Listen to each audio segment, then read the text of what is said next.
Hello friends, welcome back to my channel. इस video में मैं आपको बताने वाली हूँ कैसे आईटीसी से रिलेटेड टेबल्स जो है जीएसटीआर 9 में फिल करते हैं आपको। तो आईटीसी से रिलेटेड टेबल्स जो जीएसटीआर 9 में आपको फिल करते हैं वो है हमारे पास टेबल नंबर 6, 7, 8, 12 एंड 13। तो कैसे इनको फिल करना है इसके लिए मैंने जो है ऑलरेडी इस वीडियो को जो है वो 2 पार्ट्स में डिवाइड कर दिया है। फर्स्ट पार्ट में मैं आपको बताऊंगी कि कैसे जो है टेबल नंबर 6, 7 को फिल करना है, और उसके बाद नेक्स्ट वीडियो में मैं टेबल नंबर 8, 12 एंड 13 को कैसे फिल करना है उसके बारे में बताऊंगी। सो इस वीडियो में जो है मैंने टेबल नंबर 6 एंड 7 को कवर किया। और वीडियो को स्टार्ट करने से पहले मैं आपको ये बताना चाहती हूँ आपको कि आउटपुट सप्लाई से रिलेटेड टेबल्स जो है वो कैसे फिल करने हैं जीएसटीआर 9 में। उसके लिए मैंने ऑलरेडी वीडियोस बनाए हुए हैं। वो वीडियोस अगर आपको देखने हैं तो उसका मैंने लिंक जो है अपने इस वीडियो के डिस्क्रिप्शन बॉक्स में दे दिया, तो आप उस वीडियोस को देखने के लिए वो लिंक को क्लिक करके वीडियोस देख सकते हैं। अब हम टेबल नंबर 6 की बात करते हैं। टेबल नंबर 6 में इसकी जो हेडिंग है details of ITC availed during the financial year की बात करता है।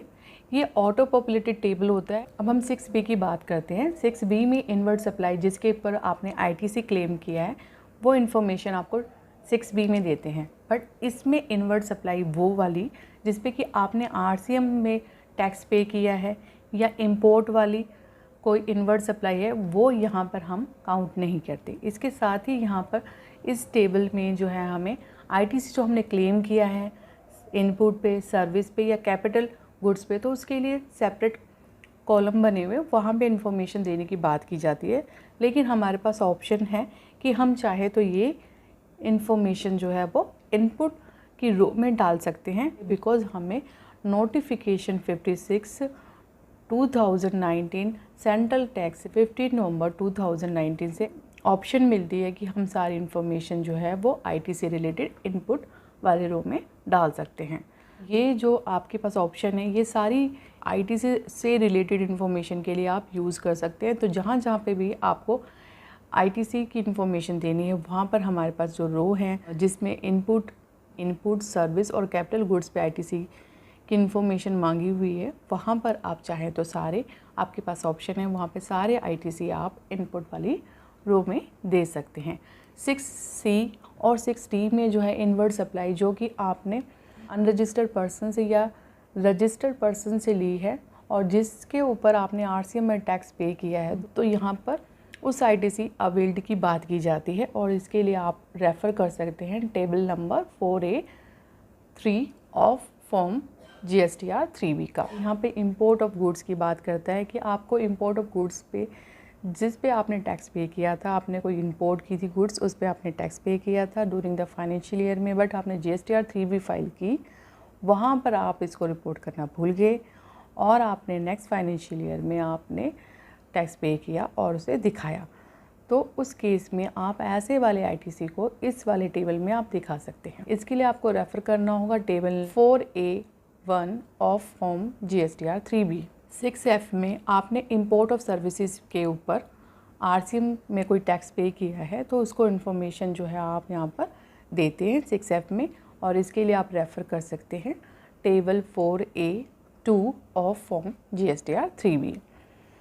6G में आप इंफॉर्मेशन देते हैं कि आपने इनवाइस उसके ऊपर आईटीसी क्लेम किया है जो कि इनवाइस इशू हुआ है इनपुट सर्विस डिस्ट्रीब्यूटर से, तो इसकी इन्फॉर्मेशन आपको यहाँ पे इस पर्टिकुलर टेबल में देनी है और इसके लिए आप रेफ़र कर सकते हैं table 4A4 of form GSTR 3B।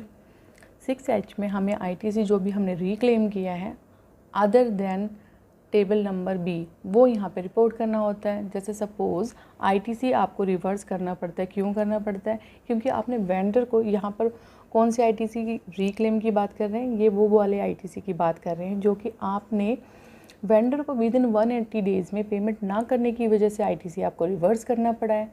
और जब आपने वेंडर को पेमेंट कर दी है तो आप रजिस्टर्ड पर्सन हैं और आपको आईटीसी रिक्लेम करने का प्रोविज़न्स है कि आप रिक्लेम कर सकते हैं।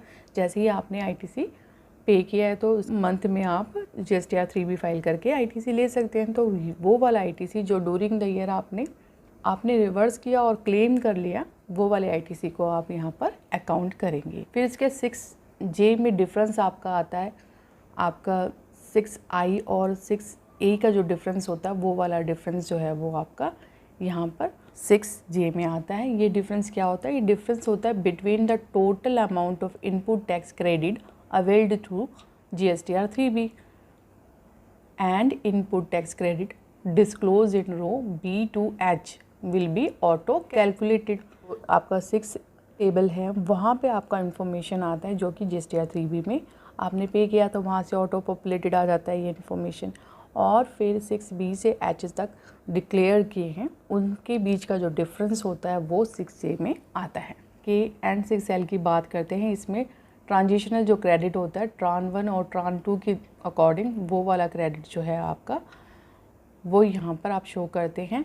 Tax payer have to verify this electronic credit ledger, और टैक्स पेयर को जो है वो यहाँ पे जो अमाउंट शो करना है तो उसके लिए उसको इलेक्ट्रॉनिक क्रेडिट लेजर्स को देखना चाहिए, बिकॉज वहाँ पर जो है ये ट्रान 1 के सबमिट होने पर और 2 के सबमिट होने पर वहाँ पर ITC से रिलेटेड ITC वहाँ पे रिफ्लेक्ट होता है, तो वो वाला ITC आपको यहाँ पे दिखाना है। 6M में हम बात करते हैं कि कोई भी ITC जो ये ऊपर की टेबल्स जो हमारे पास 6A से 6L है वहाँ पर आप नहीं दिखा पाए हैं, उसके अलावा कोई और आपका ITC जो आपने अवेल्ड किया है वो आप 6M में दिखाएंगे। और यहाँ पर टैक्स पेयर क्या कौन से ITC दिखा सकते हैं? जो उन्होंने थ्रू ITC 01 के अकॉर्डिंग और ITC 02 के according during the financial year availed किए हैं वो यहाँ पर ITC वो दिखाएंगे। 6O इसमें टोटल ITC जो आपने अवेल्ड किया है ड्यूरिंग द ईयर वो यहाँ पर दिखाता है। तो ये ITC जो आपने अवेल्ड किया है वो इलेक्ट्रॉनिक क्रेडिट लेजर में जो ड्यूरिंग द ईयर 18-19 में है उसके साथ ये टैली होना चाहिए। अब हम बात करते हैं टेबल नंबर 7 की। तो टेबल नंबर जो 7 है वो details of reverse and ineligible ITC for the financial year उसकी बात करता है। तो 7A में आप क्या दिखाएंगे? रूल 37 ऑफ GST आपको बताता है कि आपको क्रेडिट को रिवर्स करना पड़ेगा जितना कि आपने पे नहीं किया है। तो अगर आप इनवाइस देखेंगे तो इनवाइस में जो है वो वैल्यू होती है और टैक्स होता है। तो यहाँ पे अनपेड अमाउंट की बात की जा रही है, वो आपके दोनों चीज़ों को लेकर हो रही है, यानी कि आपकी इनवाइस वैल्यू की बात हो रही है जिसमें कि वैल्यू भी इंक्लूडेड है और टैक्स भी। तो जितना आपने अनपेड किया है in terms of value and tax, value of goods या सर्विसेज जो भी है आपकी, और प्लस टैक्स, तो जितना अनपेड रह गया है वो आपने अगर 180 डेज़ में पेमेंट नहीं की है, और ये डेज़ कहाँ से काउंट होंगे? Date of issue of the invoice से आप काउंट करेंगे। अगर इस स्पेसिफाइड पीरियड में अगर आपने पेमेंट नहीं की है तो ITC रिवर्सल की बात होती है। तो इस केस में आप ITC को रिवर्स करेंगे और जिस पर्टिकुलर पीरियड में आपके 180 डेज़ क्रॉस हो जाएंगे उस पर्टिकुलर मंथ की GSTR 3B फाइल करते समय आप उस पर्टिकुलर मंथ की जो आउटपुट टैक्स लायबिलिटी होगी उसमें ये वाला अमाउंट ऐड कर देंगे और इसके साथ इंटरेस्ट भी आप आउटपुट लायबिलिटी में शामिल करेंगे। और इंटरेस्ट जो है 18% की रेट से लगेगा और ये स्टार्ट होगा from the date of invoice से till the date of payment तक। सपोज़ आपने कोई गुड्स परचेज़ किया था 21 अगस्त 2018 को 30 लाख का, और जिस पे आपके टैक्स के अमाउंट 5,40,000, आपने इसकी पेमेंट कर दी 1 मार्च 2019 को। इस केस में पेमेंट जो की है आपने आफ्टर 6 मंथ की है, इसलिए इस केस में आपको ITC जो है वो रिवर्सल करना होगा और फिर उसके बाद फरवरी में आपको रिवर्सल करना होगा और फिर उसके बाद आप मार्च में आपने पेमेंट किए तो मार्च में आप ITC क्लेम कर सकते हैं। तो in this case ITC must have been taken in return for the month of August and need to be reversed while filing return for the month Feb. Payment not made within 180 days. So in this case आप फरवरी मार्च की जो return file करेंगे उसमें आप 5,40,000 को outward tax liability में add कर लेंगे और फिर जब मार्च मंथ की रिटर्न फाइल करेंगे तो उस केस में आप 5,40,000 का ITC क्लेम कर लेंगे बिकॉज आपने मार्च मंथ में आपने पेमेंट कर दी है। 7A को फिल करने के लिए आप रेफ़र करेंगे table 4B of form GSTR 3B। अब हम बात करेंगे 7B। 7B जो है रिवर्सल अंडर रूल 39 की बात करता है। जब आपको ISD से इनवाइस मिलता है तो उसके ऊपर आप ITC क्लेम करते हैं, और जब आपका क्रेडिट नोट ISD इशू करता है तो इस केस में आपको रिवर्सल बनता है। तो रूल 39 उसी रिवर्सल की बात करता है। इसके लिए आप रेफ़र करेंगे table 4B of form GSTR 3B। 7C as per rule 42 reversal की बात करता है। रिवर्सल इसमें आपको करना होता है इनपुट टैक्स क्रेडिट का, जो आपने इनपुट और इनपुट सर्विसेज पे लिया है। आप सप्लायर हैं और आप जो है इनपुट सर्विसेज का यानी कि इनवर्ट सप्लाईज़ है वो आप उसका यूज़ कर रहे हैं, आप बिज़नेस के लिए भी, नॉन बिज़नेस के लिए भी, या फिर यू आर अ सप्लायर और यू आर यूजिंग इनपुट्स और इनपुट सर्विसेज का टू मेकिंग एग्जेम्प्टेड और नॉन एग्जेम्प्टेड सप्लाईज़ में करते हैं, तो उस केस में आपको एज़ पर रूल 42 जो है आपको बोलता है, आपको रिवर्सल करने के बारे में बताता है, रिवर्सल करने के लिए कहता है। तो इसके लिए आप रेफ़र करेंगे table 4B of GSTR 3B। Table 7D as per rule 43 reversal of input tax credit for capital goods की बात करता है।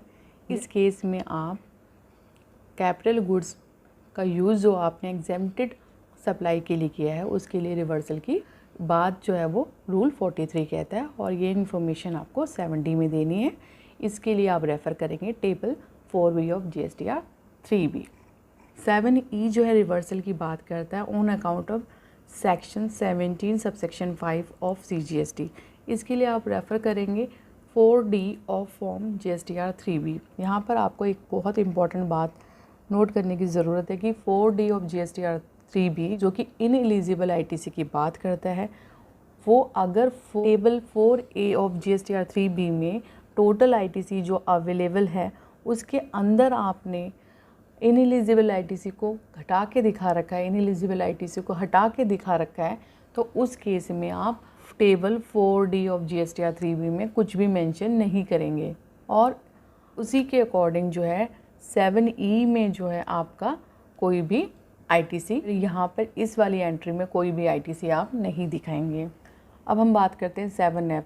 तो 7F में जो ITC आप दिखाते हैं वो ऑन अकाउंट ऑफ ट्रान 1 के अकॉर्डिंग अगर कोई ITC आपका रिवर्सल बनता है तो ये दिखाएंगे यहाँ पर, और इसके लिए आप GSTR 3B के टेबल 4B एंड ट्रान 1 को रेफ़र करेंगे। अब 4G की बात करते हैं जिसमें कि रिवर्सल ऑन अकाउंट ऑफ ट्रान 2 की बात करता है। इसके लिए आप रेफ़र करेंगे GSTR 3B table 4B and ट्रान 2।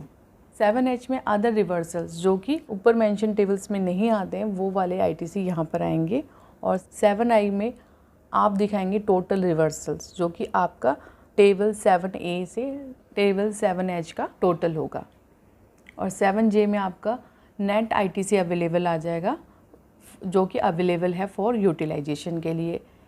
ये आपका आएगा 6O - 7I से। इसके साथ मैं आपको बताना चाहती हूँ कि अगर आपके पास टेबल 7 को फिल करने के लिए सेपरेट मिशन नहीं है, जैसे आपका रिवर्सल है वो आप टेबल 7H में रिपोर्ट कर सकते हैं, लेकिन ये ऐसी कोई भी बात एप्लीकेबल नहीं होगी जब आप ट्रान 1 और ट्रान 2 की इंफॉर्मेशन देते हैं, यानी कि आपको ट्रान 1 का क्रेडिट टेबल 7F में और ट्रान 2 का जो रिवर्सल है आपका वो टेबल 7G में देना मैंडेटरी है। आई होप कि आपको table 6, 7 of ITC relating to form GSTR 9 कैसे फिल करना है आपको समझ में आ गया होगा, और अगर आपको मेरा वीडियो पसंद आया है तो मेरे वीडियो को लाइक कीजिए और मेरे चैनल को सब्सक्राइब कीजिए। Thank you very much.